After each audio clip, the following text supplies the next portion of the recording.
जिस वक्त अंग्रेज हिंदुस्तान में आए, आप लोगों को नहीं पता हो तो याद दिलवा दूं, सबसे पहली जो क्रांति, आप लोग तो क्रांति के नाम पे 1857 की क्रांति को जानते होंगे, उससे भी 100 साल पहले 1757 में जो सबसे पहले हिंदुस्तान को बचाने के लिए क्रांति लड़ी थी, वो हमारे सन्यासियों ने और फकीरों ने लड़ी थी।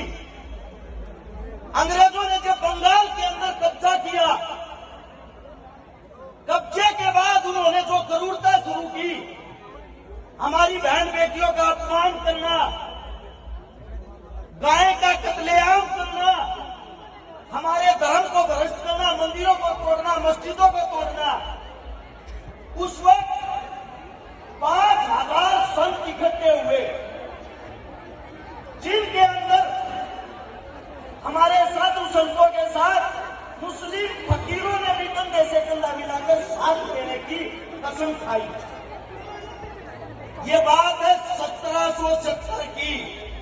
उन 5000 फकीरों ने उन अंग्रेजों को वापिस भागने पर मजबूर कर दिया था। लेकिन हिंदुस्तानियों के अंदर आज तक एक कमी रही है, हम कभी भी अपने इंसान का साथ नहीं देते, उनकी टांग खींचते हैं। अंग्रेजों ने घोषणा कर दी, जो भी साधु संतों का, मंदिरों का, मस्जिदों का साथ देगा, इनके दरबार पर जाएगा, उनको गुलाम बना के विदेश में भेज देंगे और उनकी बहन बेटियों के साथ करूरता के साथ दुर्व्यवहार करेंगे। ये बात सुनते हुए आम जनता ने हमारे साधु संतों का साथ छोड़ दिया। साथ छोड़ने के बाद वे 5000 आदमी अपने बंदूकों पर, अपने दम पर उन हत्यारे अंग्रेजों के साथ 30 साल तक लड़ते रहे। 30 साल।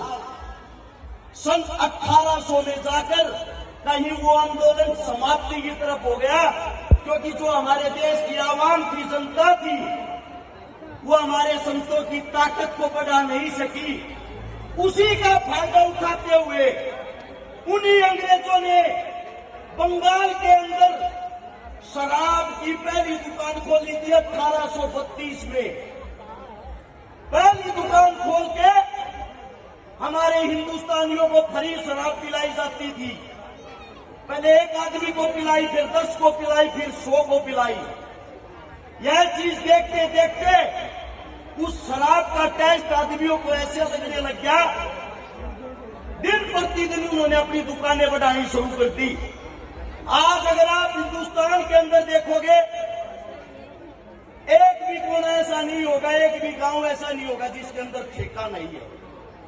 सबको पता है दारू हमारा सर्वनाश करती है। शराबी आदमी सबसे पहले अपने घर को खागा, रुपये खागा, घर धरती जमीन खागा।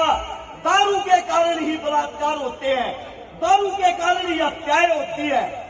यहाँ पे पुलिस प्रशासन है, इनसे पूछ के देखना, जितने भी क्रिमिनल हैं 95% क्राइम नशे के कारण होता है। और ये मेरे देश का दुर्भाग्य है। इसी दुर्भाग्य के कारण हिंदुस्तान के अंदर दारू सरेआम भी करी है, जो अंग्रेजों की देन थी। और उससे दूसरी बात, किसी के अंदर इतनी हिम्मत नहीं हम आवाज उठाकर इस चीज को बंद कर दे। सरकारें आती है जाती है, कभी कोई। ये एक ही सिक्के के दो पहलू होते हैं। आज कोई सरकार, कल कोई। लेकिन एक भी नेता मंत्री ऐसा नहीं आता जो इन चीजों पर पूर्ण रोक लगा दे। मैं उन्हीं साधु संतों के द्वार पर शीश झुकाकर आज एक बात कहना चाहता हूं, ऐसा कोई गांव नहीं जिसके अंदर मंदिर नहीं, आप लोगों की पकड़ नहीं है। ऐसा कोई भी गांव नहीं जिसके अंदर आप लोगों की ताकत नहीं, आप लोगों के भगत नहीं है। सरकारें तो हमें देख ली, आप लोगों से बहुत ज्यादा उम्मीदें हैं। जितने भी हमारे साधु संत हैं, कोई ऐसी पहल करे जिसके दौरान गांव-गांव से ये ठेके, शराब, ये फीम, गांजा, चरस, इन चीजों पर रोक लगाई जाए। जिस दिन इन चीजों पर रोक लगाई जाएगी, मैं गारंटी देता हूं हिंदुस्तान के अंदर अपने आप ही कोई भूखा नहीं रहेगा। क्योंकि लोगों के पास करने के लिए काम हो जाएंगे। और मेरे मुख से कोई गलत शब्द निकला हो, कोई गलत बात निकली हो, हाथ जोड़कर माफी चाहता हूँ, क्षमा चाहता हूँ। आपका बेटा हूँ, आपका बच्चा हूँ। आप लोगों ने इतना बहुत